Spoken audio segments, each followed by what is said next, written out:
4 armed men stormed my home, tied up my fiancée, and gave me 1 hour to run before they hunted me down. But they didn't know, on my land I'm the predator. The crisp autumn wind rushed through the valley, fleeing from the storm that was quickly building to the west. The day was winding down, and as dark clouds gathered overhead, Augustus Travis Baylor turned up the collar of his thick flannel shirt. Most people called him Gus, and as he felt the wind bite at his face, he muttered to himself, "Glad I grabbed this shirt. Those clouds are gonna drop the temperature fast. Might even see snow before morning." The heavy flannel, patterned in muted greens and browns, was almost as good as a jacket. It wasn't camouflage, but it blended well enough into the surrounding woods, and its water-resistant fabric helped keep him dry. Gus was returning from a bow hunting trip, one that unfortunately hadn't gone his way, but that never dampened his love for the outdoors. Hunting, fishing, tracking, anything that got him into the woods or near the streams on his property brought him a deep sense of satisfaction. For Gus, hunting wasn't just about the meat, though he did use everything he took from nature. It was about the challenge. He always believed using a rifle took the sport out of it. Anybody can stand a few hundred yards away with a high-powered scope and call themselves a hunter, he would often argue to those who preferred guns. Try stalking within 30 or 40 yards with a bow. That's where skill comes in. That's giving the animal a fair chance. He had been hunting on his own land, a sprawling 960-acre property nestled deep in the Missouri Ozarks. His family had owned it for over 80 years. Thickly wooded hills stretched across most of the land, broken up by grassy meadows, 3 or 4 small creeks, and one large, glistening lake. It was a hunter's paradise, and Gus knew every inch of it like the back of his hand. Despite standing at an impressive 6 feet 2 inches, he moved through the brush and trees with an ease and silence that rivaled a mountain lion on the prowl. His skill in tracking and stealth had been passed down from both his father and grandfather, honed over years spent in these very woods. His lean, athletic build, dark hair, and deep-set eyes reflected his Native American heritage, made even more prominent by his naturally tanned skin, darkened further by years spent outdoors. Maybe that heritage was what had drawn him to the bow, he mused. As he made his way back to the old farmhouse, a small smile played on his lips.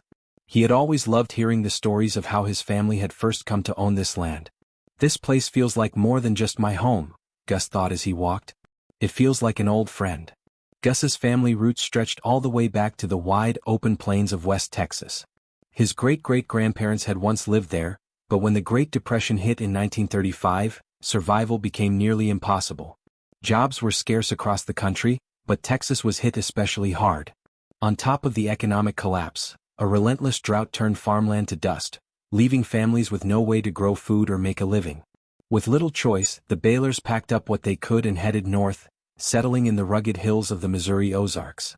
It was the kind of place where people kept to themselves, and no one paid much attention to where you came from or who you were. That suited the family just fine, especially since Gus's great-great-grandmother and great-grandmother were both full-blooded Osage, originally from a reservation in Oklahoma. Once they arrived, the Baylors wasted no time in making a life for themselves. Gus's great-great-grandfather, Austin Baylor, knew survival meant more than just finding food, it meant securing a future. The land they had settled on wasn't technically theirs. It belonged to a bank, but Austin had a plan. If he could scrape together enough for a solid down payment, he was sure the bank would sell him the property on credit.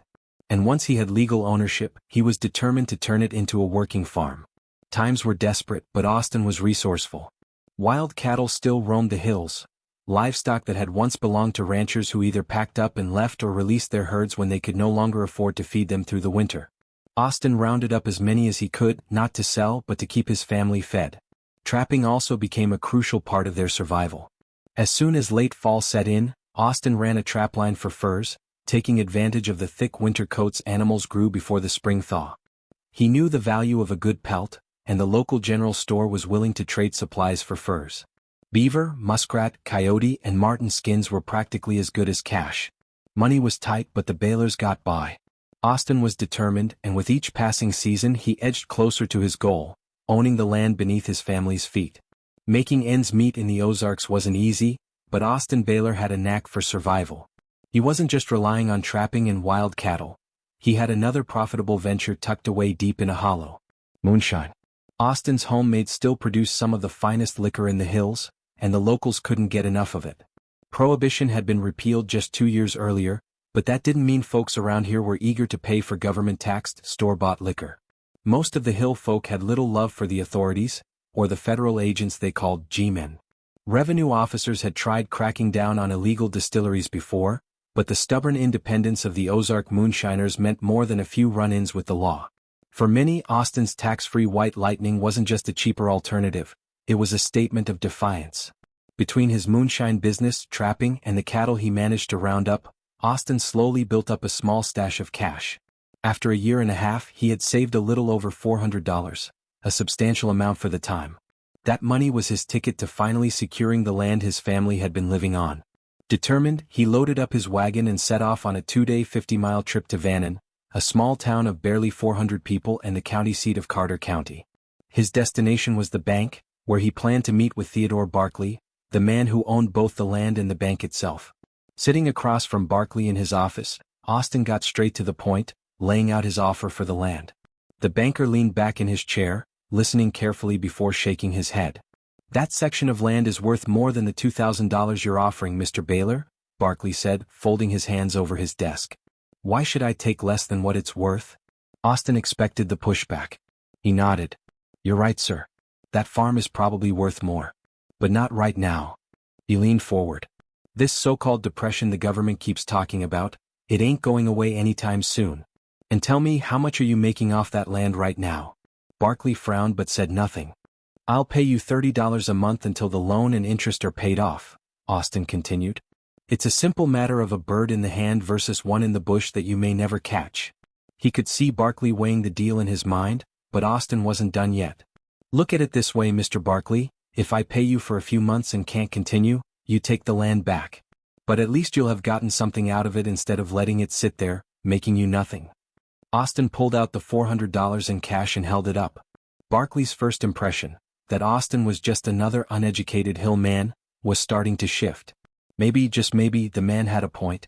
Barkley sat in silence for a moment, staring at Austin, deep in thought. The banker wasn't blind. He knew times were tough, and despite all the optimistic talk coming from Washington, there was no real end in sight for the Depression. "I don't see this mess turning around anytime soon, no matter what the federal government keeps preaching," he finally muttered, tapping his fingers on the desk. After another long pause, he nodded. "I believe we have a deal, Mr. Baylor," Barkley said, reaching out his hand. "I'll just take that down payment to the vault." Austin handed over the money but didn't move from his chair. "Reckon I'd like something in writing about the deal we made," he said. "And a receipt for that $400 while we're at it." Barkley smirked slightly. This man is no fool, he thought.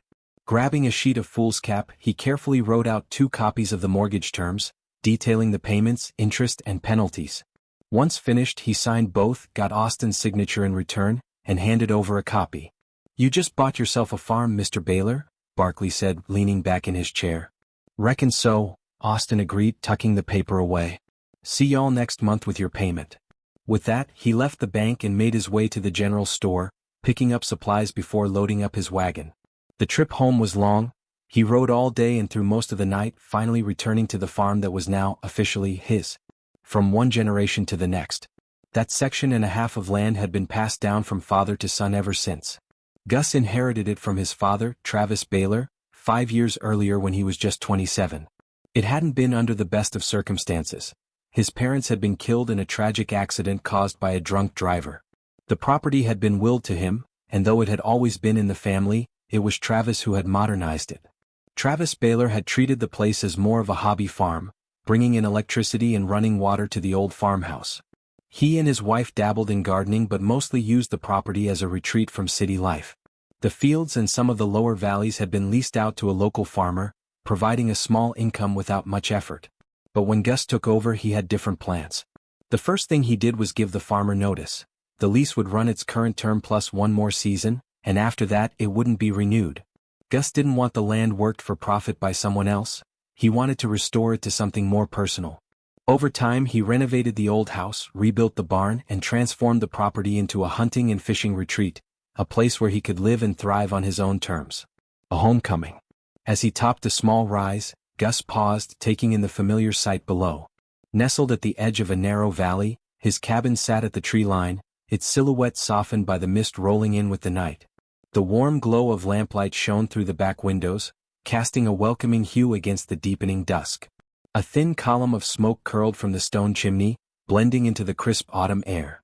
A slow smile spread across Gus's face, turning into a full grin. Ally must have the fireplace going, he thought. Bet she's got supper on the stove too. The weariness from the long day faded as he started down the trail toward home. I sure hope so, Gus muttered to himself, his stomach reminding him just how long it had been since his last meal. After that long hike, a warm supper sounded perfect. Before making his way down the slope, he paused to take in the view. 2 valleys stretched out before him, separated by the hill where he stood.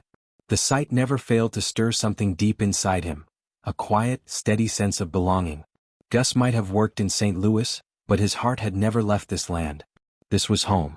As he started down the gentle incline, his grin widened. His thoughts had drifted to Ally and how they had met. It had been a Friday afternoon when he'd wandered into an outdoor sports expo, looking to check out the latest archery and fishing gear. But what really caught his attention wasn't a new bow or a fancy reel, it was the striking young woman promoting a resort. She had been standing behind a booth, all smiles and energy, talking to passers-by about outdoor adventures. His eyes had landed on her name tag before anything else. Alyssa Bott. Gus had read it aloud with a smile before looking up at her face. His interest, however, wasn't in the resort she was advertising. He already had his own little paradise back home in the Ozarks. No, what he really wanted was to know more about her. Yes, sir, she said with a friendly handshake. And you are? Gus blinked, realizing he had forgotten his manners. Oh, excuse me. Augustus Baylor, he said, then added with a chuckle. Gus to my friends. Well, Gus, let me tell you about Lost Creek Resort, she said, launching into her well-rehearsed sales pitch. As she spoke, Gus listened, though mostly because he enjoyed the sound of her voice. Lost Creek was nestled along the shores of Greer's Ferry Lake in Arkansas, boasting more than 3 miles of scenic shoreline. It was about 2 hours north of Little Rock and the same distance west of Jonesboro. From St. Louis, it was a 5-hour drive southwest, close enough for a weekend getaway. Right now, we're offering a 20% discount for first-time visitors, she added, handing him a brochure. Gus barely glanced at it before handing it back. Miss Bott, I appreciate the offer, but I'm really not interested. She raised an eyebrow. Oh, and why's that? Because I already have my own resort, he replied with a playful grin. Oh really? She asked, tilting her head in curiosity. Yep. About 1,000 acres in the Ozark Hills outside of Van Buren, Gus said. Plenty of deer, elk, and turkey right on my land. I don't need to go anywhere else. She laughed, shaking her head. Well, I suppose I can't argue with that. Ally, she added after a moment. Oh? My friends call me Ally, she said, flashing him a smile. Gus felt his heart do a little flip. Well then, he said, his own smile widening. Nice to meet you, Ally. And just like that, something had shifted. He hadn't known it then, but that moment, standing at a booth in a crowded expo, was the beginning of something he hadn't even been looking for. Now, years later, he was heading back down the hill toward the warm glow of their cabin, knowing that inside, Ally was waiting for him. Yeah, Gus thought. I may have been looking for a new bow that day, but I found something a whole lot better. I've even got a black bear and her 2 cubs living in a cave on the far side of the property, Gus had added with a grin. Ally had laughed at that, shaking her head. Now that sounds like a real wilderness retreat. Unlike Gus, who had built his life around his land, Ally had different ambitions. Her goal was to own and manage a network of outdoor resorts like Lost Creek, giving people the chance to experience nature the way she loved it. Nearly 3 months to the day after they met, she finally got to see what Gus's idea of a resort looked like. By then, Gus had spent years improving and modernizing the old farmhouse, making it comfortable while keeping its historic charm. The house itself was a sprawling, 1-story structure, much like the ones you'd find on the plains of West Texas. It had a unique layout, 2 separate sections of the home connected by a covered breezeway. Over time, Gus had enclosed the walkway, adding walls with a few windows to let in natural light. One side now held a bathroom, making the space more practical without taking away its old-fashioned character. Ally fell in love with the house and the valley it sat in the moment she laid eyes on it. Hearing the story of how the land had come into Gus's family only made her love it more. But what really won him over was how at home she seemed in the woods. She shared his love for the outdoors, moving through the trees as naturally as he did. With her hair pulled back into a ponytail and little to no makeup, she blended right in with the hunting party, proving she wasn't just some city girl playing dress-up. Despite her work in the resort industry, she made time to help Gus in any way she could. She even started helping plan which expos Lost Creek, and a few other vacation properties, would attend each season. If she wasn't traveling for work, she was with Gus, out on the land, enjoying the quiet beauty of the Ozarks. One evening as they sat by the fire, Ally gave him a teasing smile. "You know," she mused, "you're smart enough to run your own resort if you wanted." Gus chuckled, shaking his head. "Nah, I've already got everything I need." "Oh? And what's that?" He turned to her, his expression softening. "You," he said simply. Ally's smile faltered for a brief second, her eyes searching his as if trying to decide if she had heard him right. Gus took a deep breath, reaching into the pocket of his worn jean jacket. When his hand emerged, he was holding a small velvet box. He flipped it open and held it out to her. "Will you marry me, girl?" For a second, Ally just stared, her mouth opening slightly in surprise. Then, with a squeal of delight, she practically threw herself at him, kissing him full on the lips. "Yes," she laughed breathlessly. "Of course yes." Hours passed before they even remembered they'd skipped dinner. A dark turn. Later that night, as they got ready for bed, Gus stretched with a satisfied sigh. "I'm heading out before first light," he told her. Ally nodded, already curled up under the blankets, looking perfectly at ease in their home together. The next day, after an early morning out on the property, Gus returned to the house, his boots caked in mud. He wiped them off at the door before stepping inside, only to stop short at the sight before him. Ally was sitting at the kitchen table, her head bowed, her long hair shielding her face. Something about her posture, rigid, tense, made Gus's stomach tighten. "Ally?" he asked cautiously. She slowly lifted her head. That's when he saw it. A bright red handprint on her cheek. His heart slammed against his ribs, his easygoing expression vanishing in an instant. What the hell happened? Gus had barely taken 2 steps toward Ally when he spotted them, 4 armed men standing near the door. The biggest of the group leveled a .45 pistol at Gus's chest. "That's far enough, buddy," the man ordered, his tone calm but full of authority. He gestured toward the kitchen table with the barrel of his gun. "Join the little lady." Gus's jaw clenched as he obeyed, lowering himself into the chair next to Ally. She didn't speak, just kept her eyes down, but he could feel the tension radiating from her. The man with the pistol smirked. "I like hunting," he said as if they were having a casual conversation. "All kinds of hunting. But see, animals, they don't put up much of a fight. People though?" His grin widened. "Now that's a real challenge." Gus forced himself to stay calm, keeping his voice steady. "Why us?" The man, Sully as his friends had called him, leaned back against the counter. "I was scouting a hunting spot outside Fremont back in August," he explained. "Stopped by the courthouse in Van Buren to get a deer tag and overheard you talking with the service station owner." His expression darkened. "Said you had the perfect setup, big property, middle of nowhere. No neighbors. No one to hear a thing." Gus felt his stomach tighten. "That's how they found us." Sully chuckled, seeing the realization settle in. "So I did a little digging, and here we are." He spread his arms dramatically. "Your land. My hunt." Gus's fists clenched. Sully noticed and immediately raised the pistol. "None of that now," he warned. "You and the girl on the couch. Joe, tie them up. But don't make it too tight." Joe, a wiry man with hollow cheeks, pulled a length of nylon climbing rope from his pack. "Gotta make sure our prey still has feeling in his hands and feet," Sully added, smiling again. "Wouldn't be sporting otherwise." Joe worked quickly, securing Gus first, then Ally. The ropes were snug but not unbearable, meant to keep them restrained for now, but not forever. Sully stepped back, admiring his work. "Get some rest," he said mockingly. "You'll need it." Gus exchanged a look with Ally but didn't speak. He could already tell what was coming. They're going to let me run. And then they were going to hunt him down. The game begins. Dawn came too soon. The faint light of the rising sun filtered through the cabin windows. Sully and his men gathered in the kitchen, pouring themselves coffee as if this were any normal morning. After a few minutes, Sully pulled his gun and motioned to Joe. "Untie him," he ordered. "Let him stretch his legs before we send him on his way." Joe obeyed, untying Gus and shoving him forward. Gus rolled his shoulders, shaking the stiffness from his muscles. One of the men handed him a canteen. "Take a drink," Sully said.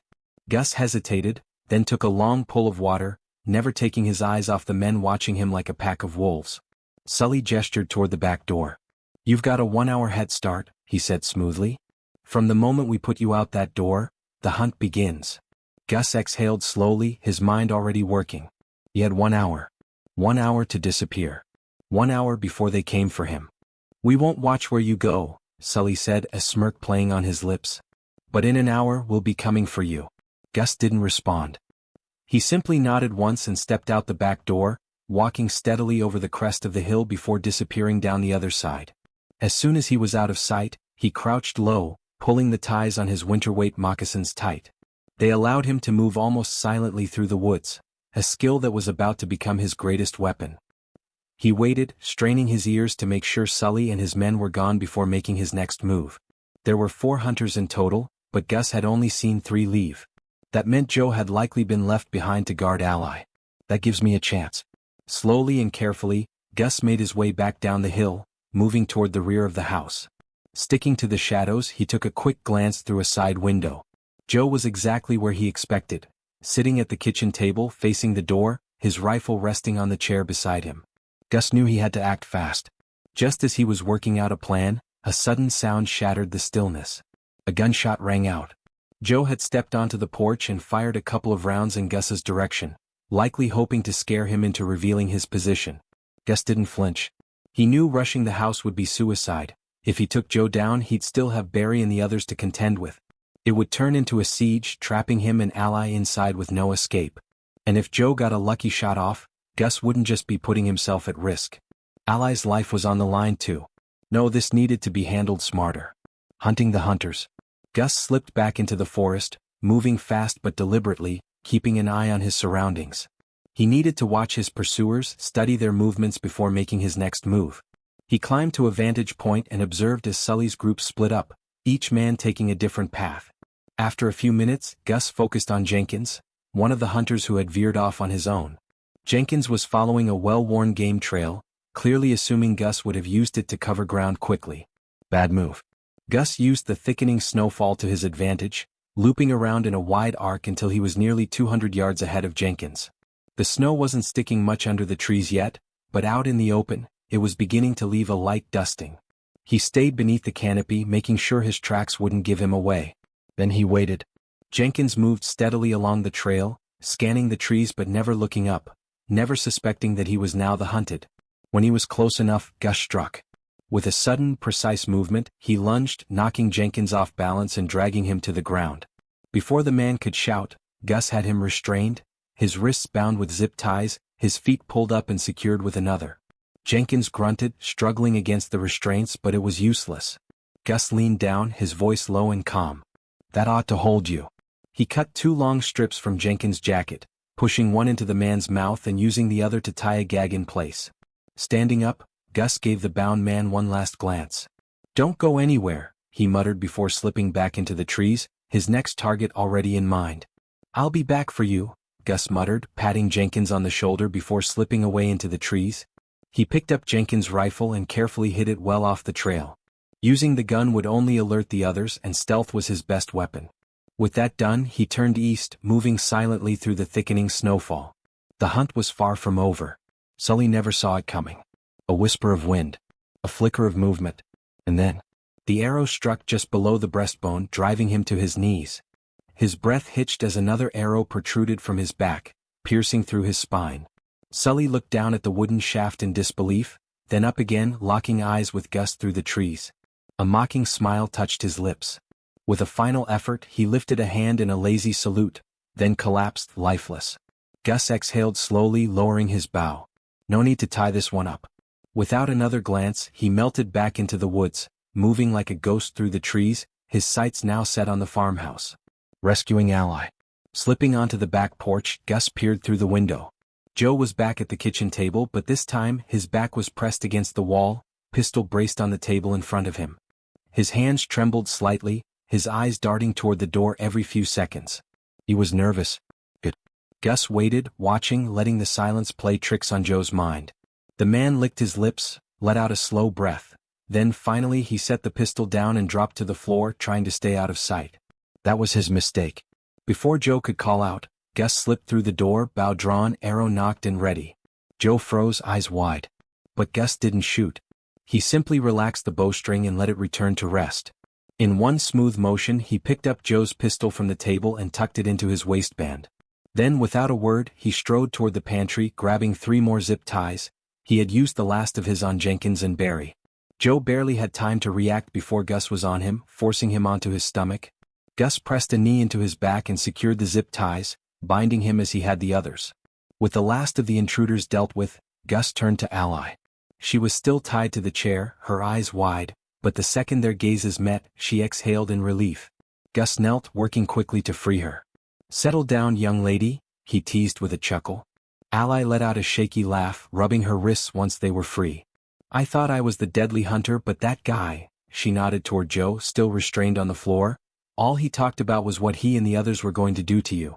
Gus wrapped an arm around her, pulling her close. She leaned into him, pressing her forehead against his chest. After a moment she lifted her head, her voice barely above a whisper. "What do we do now?" "We can't call the sheriff," she added before Gus could answer. "You refuse to put a landline on the farm and our cell phones don't get service out here." Gus nodded. "Then we take the truck, head to Van Buren and tell the sheriff what happened. He can follow us back and pick these guys up." Ally swallowed hard but nodded. "Let's go." The sheriff. Sheriff Bradley stood over 6 feet tall, lean but powerfully built. His hair, now streaked with gray, did little to soften the sharp, assessing eyes that seemed to see straight through a person. One look at him and you knew, this wasn't a man to cross. As Gus and Ally stood in his office, explaining what had happened, Bradley listened carefully, never interrupting. Gus laid out the details while Ally chimed in to fill the gaps. When they finished, Bradley leaned back in his chair, considering. "So," he said finally, 3 of the 4 men are trussed up back at your place." Gus nodded. The sheriff's gaze sharpened. "You said there were 4 men." A long pause. "Where's the 4th one?" Bradley asked. Gus held his gaze. Ally's fingers tightened around Gus's arm. Gus exhaled slowly. "He won't be a problem anymore." "He shot at me," Gus said flatly. "I had to take care of him." Sheriff Bradley gave him a long, measuring look but didn't push for more details. Instead he simply nodded. Back at the farmhouse, Gus went to a gun safe near the pantry where he kept his weapons. He carefully cleaned and unstrung his bow before placing it back in its holder. Then he reached for his personal sidearm, a .45 caliber Glock, along with the holster designed for it. He clipped it onto his belt beneath his rainproof jacket and grabbed a wide-brimmed waterproof hat. "I'm going to bring Barry and Jenkins down for the sheriff," he said, heading toward the back door. "I'll go with you," Ally offered, stepping forward. Gus shook his head. "No. Stay here and keep an eye on our friend," he said, nodding toward Joe. He handed her Joe's pistol. "If he moves, don't hesitate."